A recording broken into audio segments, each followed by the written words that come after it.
Hello and welcome to the First Right Podcast, your weekly dose of conservative news brought to you by Restoration of America. I'm your host, Hayden Ludwig, Research Director for Restoration News. Be sure to find our work at restoration-news.com. Today we're joined by Eric Hovde, the Republican U.S. Senate nominee, taking on incumbent Democrat Tammy Baldwin. Sir, thank you for joining the show. It's great being on your show. Thank you. So as you know, this is an incredibly tight race. The Cook Political Report recently shifted the Senate race from lean Democrat to toss-up, which of course, that's great news for you. It's terrible news for your opponent, Tammy Baldwin. But Eric, what does it say about how Wisconsinites view Washington business as usual politics? Look, I think people across the board, even on the Democrat side, are just sick of what's happened to our political system. It's become so divided, so divisive, nothing gets done. We've developed exactly what our founding fathers did not want to have happen, which is a political class. You know, we were supposed to be governed by citizen legislators. And instead, we now have this political class that our founding fathers fled from. And they have no expertise like Senator Baldwin. I mean, literally, she graduates out of college. She goes on to the Dane County Board, and then the State Assembly, then Congress, and then the Senate. She has no skill sets. And, you know, she takes all the special interest money just to constantly get reelected. And we need to get back to people that, you know, have expertise, that go to serve for a term or two, and then get back out of Washington, D.C. So I think people in Wisconsin have just had it. And the way she's waged her campaign, which is just trying to get the people of Wisconsin to hate me. I mean, literally every one of her ads has been a lie, not only about me, but even her own accomplishments. It's rather stunning to watch. So I'm actually glad you brought up the mudslinging, because I wanted to ask you how your experience stepping into politics is. But I watched one of your most recent ads talking about Eric Hovde is the worst person in history. He hates puppies and ice cream. I think my favorite line is that you're a vampire at the house in Transylvania. Hysterical stuff. Talk to us about the flack that you're getting from the left and from the Baldwin campaign. Is it worse than you expected? Look, I knew politics was bad, but it is worse than expected because the things that they've done, they've actually manufactured phony lawsuits against my company. When I came out, they tried to get me enjoined in a lawsuit against a nursing home. We don't own nursing homes. So they could claim I was accused of elderly abuse. And I could go on and on. I mean, back in October, well before I even announced, they sent a group of protesters to my home, like 40 people at about 5 o'clock in the evening. Fortunately, my wife had left, and I don't generally get home till most nights till 7:30. I'm kind of your classic workaholic, and I always get home late. But yeah, I mean, they'll go to any length. But what probably does shock me is just how blatant the lies. And if as long as it's a political campaign and it's her campaign, she can pretty much say anything she wants. And that's what I've been engaged in. Look, I often laughingly start my speeches, I'm the jerk from California. She's actually tried to make me a fourth generation Wisconsinite, born here, raised here, graduated UW, Wisconsin-Madison, and then have lived back here for 13 plus years. I live here, pay my taxes here, vote here, and trying to say because I bought a business in California, which, by the way, moved the headquarters out of California to Salt Lake, that I'm a Californian. I mean, it's complete nonsense. Well, those of us from California know that there's no more serious charge in the world than being called a Californian, so I completely understand. Let's talk a little bit about, why you entered the race and your background. You're obviously an entrepreneur, but you're also a philanthropist. You've created jobs. I find it very interesting in your background that you've saved small businesses, I think banks in particular, from going under. And interestingly enough, worked to end sex trafficking in Wisconsin, which, of course, with our open border problem, something I want to talk about later, is a huge problem in every one of the states in this country. Tell us why you decided to run, and a little bit more about your background for people who don't know. Look, the reason why I'm running is for one simple reason, and I know it's old-fashioned and may sound corny to some people. I love my country. We've been blessed with the greatest country in the history of mankind. Our Constitution that our founding fathers gave us more civil liberties, freedoms, and prosperity than any country ever has provided its people. But, waking up in this country, it really started, I'd say, about 15, 16 years ago, seeing the division and the lurch by the Democratic Party to this progressive left, and almost a dislike of our own country. I mean, they don't even say the Pledge of Allegiance when they gather together like Republicans do. So I feel like I've woken up in a bad episode of The Twilight Zone the last 4 years. I mean, the conversations we're having today, whether it's about open borders and giving illegal immigrants cash payments when our veterans are struggling, talking about boys playing in girls' sports or guys going into girls' bathrooms and locker rooms, and the Department of Education trying to force that. It's just crazy what's happened to our country. And so I just couldn't sit on the sideline anymore. I have faith. I believe to whom much has been given, much is expected, and to where a man's heart goes, so goes his treasure. So a little bit on my background. Yeah, I'm your classic entrepreneur. Started my first company in my 20s. By my 30s, had started a couple other companies. My main business has been buying and turning around community banks. Now I have one banking platform headquartered in Salt Lake. It used to be in California, but California is so bad to do business, we moved the headquarters to Salt Lake. But it runs throughout the Rocky Mountain states, Southern California, and the west coast of Florida. I also have a real estate development company here in Wisconsin, largely build apartment complexes, but own office and a variety of things, land development, you name it. And I've been in a lot of different companies and have employed thousands of people. So that's a bit about my business background. I'm married, much more important. I'm married to a wonderful woman, my partner, love of my life. I have 2 daughters and 3 grandchildren. As it pertains to my foundation, as a young man at the age of 27, I got diagnosed with a bad disease, multiple sclerosis. Went through a lot of hard years, but knock on wood, my MS took a turn for the better in my 40s, and I've been pretty stable, and the outcome looks really good at my stage in life. But that propelled me not only to start my foundation, start funding medical research in MS, but then I started building homes for abandoned children, street children, children sold into slavery in the case of Ghana, Africa, or into the sex trade,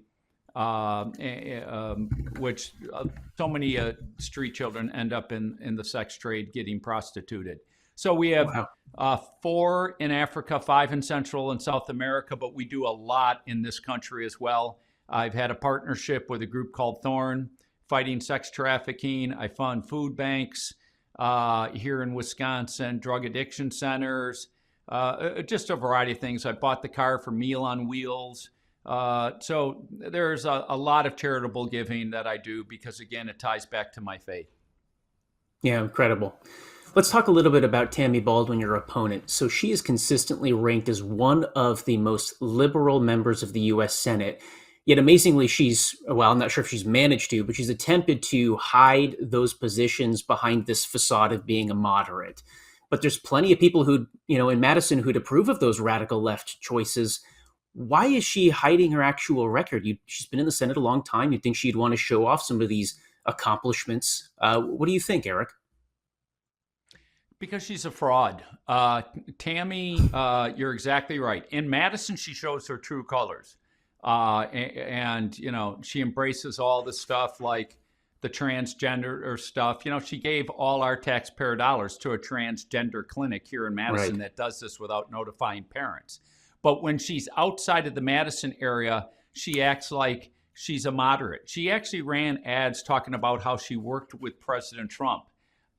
She never worked with President Trump. In fact, she called him one of the most dangerous men, and he had a dark soul. I mean, those were her words.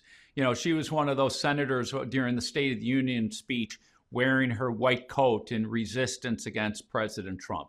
And she has said horrible things about Trump voters and supporters. So look, she's just trying to hoodwink everybody. It's like her attack on me about being a Californian. It's the good old flim flam. Hey, look over here. He's from California. When the reality, she's living in New York with a Wall Street executive, her partner Yes, Maria, and Tammy always ran against Wall Street, talks about wealth inequality, talks about the wealthy need to pay their fair share, and yet her partner is a Wall Street executive that designs tax schemes for the uber wealthy and private equity set and invests in biotech and big pharma, which is the committee that Tammy oversees. And yet they amazing. don't have to disclose it because they're not technically married. So her whole thing, she's just a fraud. She's moderate. No, she's extreme left. She's against Wall Street. No, she takes so much money from Wall Street. She's fighting it against big pharma. No, she takes enormous money from big pharma. So I think this election, people are starting to wake up now that we're starting to go a little bit more on the offense on her.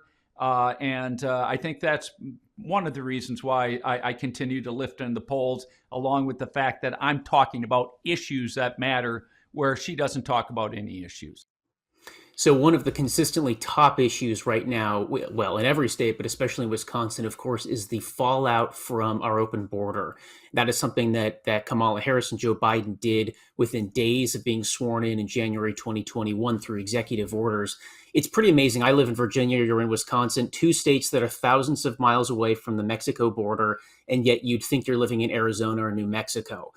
Yet, Kamala Harris and Tammy Baldwin don't want to own their record on supporting sanctuary policies in Wisconsin, where, local sheriffs do not cooperate with federal immigration authorities. And they're bringing in people who rape women, who bring fentanyl into the cities, cause drunk driving accidents that kill fathers. Eric, what do we do to stop this carnage? I call it the rotten onion, our open southern border. Now, that may be a strange term, but onion has many layers. And as you were addressing, our open southern border has many layers to it. It's compounding our problem with affordable housing and healthcare. Democrats never understand there's no such thing as a free lunch. And when you're providing free healthcare to all these illegal immigrants, whether it's 16, 20 million, whatever the number is, that cost gets transferred to all the rest of us who are paying into the system. The crime issues. Look, we had a mother and her daughter violently abused and raped in a little town of 5,000 in western Wisconsin, Prairie du Chien. And we've had many other incidences. The risk of terrorism. They brought in enormous amount of people into this country unknowingly that are on the terrorist watch list. They've caught 350, but how many have come in that they didn't catch? Is that 5, 10, 20 times that amount? We know they're here with no good intention. The fentanyl crisis, it's something I've been talking about endlessly. We lost 108,000 young Americans last year, 112,000 Americans the year before, number one leading cause of death of 18 to 45-year-olds.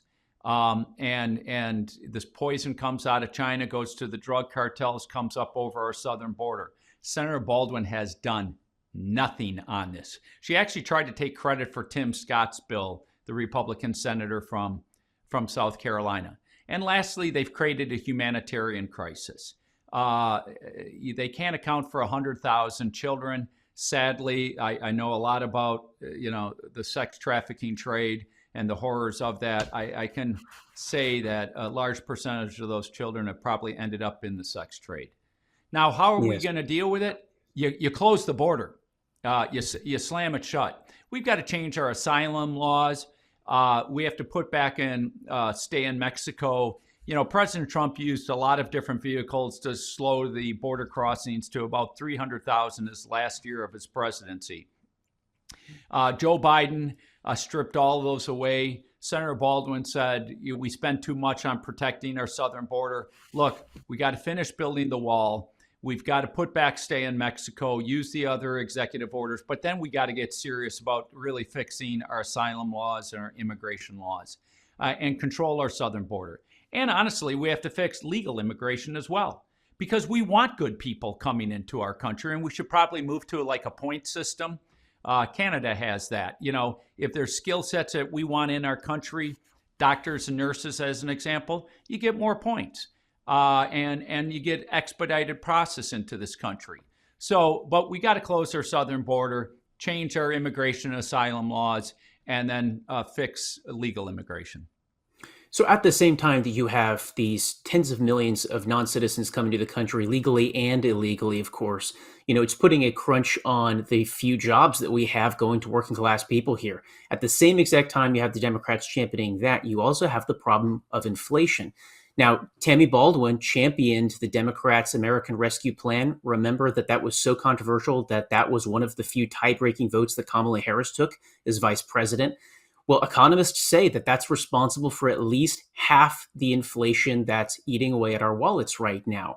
What's your plan in the Senate to counter that inflation?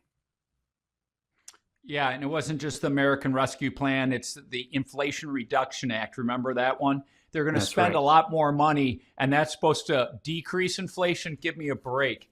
It did the exact opposite, and then it put in all these green mandates that only help further accelerate inflation. Look, the central issue, and it's probably one of the biggest reasons I'm in this race, we're in a debt crisis. And a debt crisis builds slowly over time, but when it comes to an end, it comes very fast. And we're in a very precarious position with $35 trillion in debt, $1 trillion in interest costs, bigger than our Defense Department budget. So we've got to pull back spending back to pre-COVID levels. You would have thought they would have done that after our economy came out of the lockdowns. Instead, Joe Biden got elected and the Democrats just shoved everything of increased government spending and every socialist progressive wish list of spending items. So we've got to pull the spending back, and then we have to figure out pro-growth policies like deregulation, welfare reform to really get the economy moving as we're dealing with the contraction of federal spending. Look, we know it's very well known in economics. A dollar spent by the government produces less than a dollar in return. A dollar produced in spent in the private sector produces more than a dollar of return. We need to shrink the size of the federal government, get back to a more free market system, and let our private sector work and whittle away this debt problem over time. But as I like to say, what's the old line? When you've dug yourself a hole, what should you first do? Stop digging. Right, exactly. Well, a big part of President Trump's plan is restoring manufacturing to the Midwest. Big chunk of that, of course, would be in Wisconsin. And you just look at the numbers here that I have, they're devastating. In 2014, Wisconsin's economy ranked 27th in the nation. It's now 40th for growth. If you hone in on Milwaukee, it's number 2 in the nation for poverty among the 50 largest cities in the country. It's 16th worst for renters. A quarter of Milwaukeeans live in poverty, and 4/5 of employers think things are only going to get worse for business in the next few years. Eric, Democrats have obviously done as much as they can to possibly kill this great state. What do we do to turn it around? Look, we've got to win not only my election, but we need to take back the governor's race in 2 years, the state Supreme Court race that's coming up next year, which is going to be critical. Look, Milwaukee's been governed by Democrats for almost 100 years.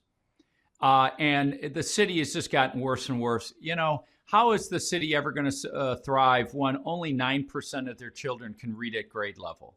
Wow. I mean, you're having young people come out with no capability of being entrepreneurs and growing and starting businesses. Don't get me wrong, some will be smart enough and figure it out. But the damage that we're doing to these young people, and instead of teaching reading, writing, and arithmetic, we're forcing all these cultural issues and down their throats and trying to social engineer them with leftist policies. We've got to fix the police situation. Milwaukee Police Department is almost 40% understaffed thanks to defund the police. We've got to create pro-growth policies. But it's sad. I love Milwaukee. I love going over there for Bucks games, Brewers games, Summerfest. Over there for business at times. I own apartment complex properties over there. So it needs to get fixed. And the Democrats own it. I mean, they have been totally in control of that city, as I said, for almost 100 years. Well, I'm glad you mentioned crime earlier. So there's strong evidence that the FBI under the Harris administration and others are concealing the actual crime wave statistics that are sweeping across Wisconsin and every other state that my team and I have looked at. So the FBI says, for instance, that since 2019, crime in Wisconsin has fallen by 6.5%. And well, we thought that sounded a little bit off, so we dug into the numbers. It turns out that the FBI got that figure by conflating things like petty larceny, stealing your TV, with first-degree murder. So if you actually look at the real statistics, they look more like this. Murder is up 43%, grand theft auto up 27%, assault up 14%. We know human trafficking, sex trafficking is up. Nobody knows the true stats, but it's almost certainly double digits.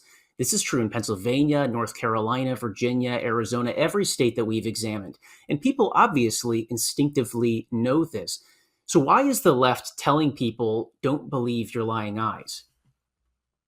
Because that's what they're doing on literally every issue. Like, inflation's not really that bad. The economy's great, even though over half of Americans feel that they've lived in a recession.